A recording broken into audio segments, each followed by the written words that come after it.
Assalamu alaikum. Now let's start prophase, and as I told you, the prophase is the longest phase. So it is categorized into early prophase, mid prophase, and the here in this late prophase. So it is categorized into three phases. And now let's start with the early prophase. In early prophase, as you can see here, interphase and the early prophase. What is the difference in it? In interphase, this here is the chromatin network, and this is condensed. This chromatin network start condensing in this early prophase. Means here this network condensed to form chromosome, and the nucleolus which is present inside the nucleus, that is also started disappearing. See here in this picture, this started disappearing. And centriole, that we know that in one centrosome two centrioles are there, and they are located to at 90 degree to each other. They just started separating. Here you can see the centrioles are here visible in this picture, and they started separating. In mid prophase, what happened, that nuclear membrane also started disappearing, as you can see here in this picture. Here the nuclear membrane is also started disappearing, and the chromosome duplicate with two sister chromatids. Here you see this two sister chromatids. Each chromosome duplicate from two sister chromatids, and they are attached to a point that is called centromere. Here this point, this is the point where they are attached, that is known as centromere. So in mid prophase, they just what you can say, the nuclear membrane disappearing, and the chromosome duplicate to two sister chromatids which is attached to the centromere, and the centriole leads to the opposite pole in this mid prophase. And at this stage, two radiating fibers are also formed around the centriole. Here the centriole which has started moving, and then around them the fibers started forming. This is called aster. Then these all fibers around the centriole is known as aster. So this started forming around the centriole in the mid phase only.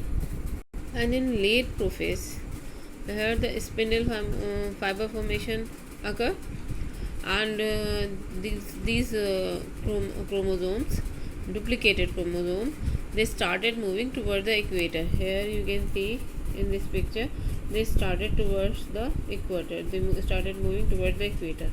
So this is all occur in prophase. So what happened in prophase? Chromatin material condensed to form chromosome, and chromosome duplicated to the duplicated into two sister chromatids which is attached to a point known as centromere. And then centrioles are centrosome, that is having two centrioles, that is split into two centrioles, and they just start moving towards the opposite pole like this. Then ester formation occur, and after that the spindle fiber formation occur, and then this chromosome moves towards the equator. This is all done in prophase. Then next phase is metaphase. In the metaphase, what happened? Chromosomes arrange on the equator. Here you can see they just arrange on the equator. These are the two poles, and this is the equator. So they arrange. And how they arrange? That the centromere lie on the equator, and the faces are they are faces towards the pole. In the arm of the chromosome, they faces towards the pole like this, as you can see here.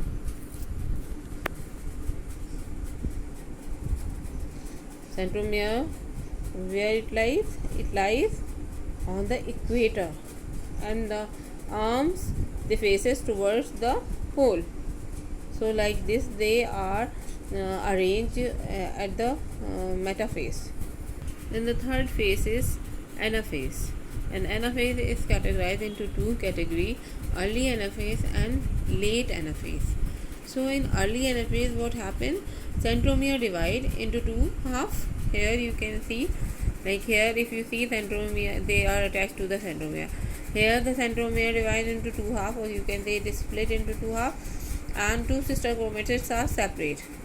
These sister chromatids in metaphase, they are attached with the centromere, but here in early anaphase they just separate, because the centromere is split into two. So these two sister chromatids are separated from each other, and they start moving towards the opposite pole. So not only they what you can say split, they started moving also towards the opposite pole. So here the centromere is split. Now they just separate and they start moving towards the opposite poles. So this all occur in the anaphase, and this movement is actually occur due to the contraction of spindle fiber. Means this spindle fiber started contracting, and then one more thing which helpful in movement towards the pole, that is repelling force developed between them. Here the repelling force is also developed, which help to move towards the opposite pole. Here the repelling force, and here is the contraction of the spindle fiber that helpful to move this chromosome or the sister chromatids towards the opposite pole. Anaphase, and when this chromosome means when this sister chromatid behave like chromosome, means when they reach to the opposite pole, and the cytoplasmic constriction appear or is started. So, or you can say the cell membrane start invaginating. So at that stage anaphase ends, where the sister chromatids reach to the opposite pole and they start behaving like chromosome.